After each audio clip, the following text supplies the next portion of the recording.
കരിമീൻ കിട്ടിയിട്ടുണ്ട്. പളപള ക്ലീനായ കരിമീനിലോട്ട് പൊടികളൊക്കെ തേച്ച് പുളിവെള്ളമൊക്കെ ഒഴിച്ച് മാരിനേറ്റ് ചെയ്ത് റെസ്റ്റ് ചെയ്യാൻ വയ്ക്കുക. എന്തിനാ? കരിമീൻ പൊള്ളിച്ചതുണ്ടാക്കാൻ. ആദ്യമായിട്ടാണ് കരിമീൻ പൊള്ളിച്ചത്.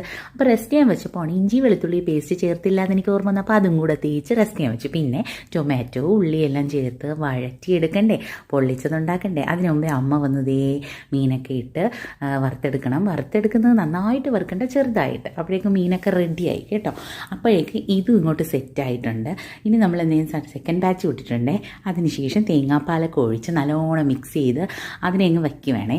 എന്നിട്ട് വാഴയിലതേ അമ്മ വാട്ടിയെടുക്കണം. നമ്മുടെ കൈ കണ്ടോ പാവം. എന്നിട്ട് അതിലോട്ട് ഈ ടൊമാറ്റോ ഉള്ളിയെല്ലാം അതിനെല്ലാം അങ്ങനെ വെച്ചിട്ട് അതിലോട്ട് ഈ നമ്മുടെ കരിമീനും വെച്ച് ടൊമാറ്റോയും വണ്ടിപ്പരിപ്പൊക്കെ വെച്ച് പൊതിഞ്ഞങ്ങ് എടുക്കുകയാണേ. എന്നിട്ട് ദോശക്കല്ലിൽ കുറച്ച് വെളിച്ചെണ്ണ ഒഴിച്ച് അങ്ങോട്ടും ഇങ്ങോട്ടും തിരിച്ചൊക്കെ ഇട്ട് എടുക്കുമ്പോഴേ ഒരു മണവും ടേസ്റ്റും ഒക്കെയാണ്. പക്ഷേ ആർത്തി കൊണ്ട് എനിക്ക് ഫുള്ള് കാണിക്കാൻ പറ്റിയില്ല. Okay, bye, Tata.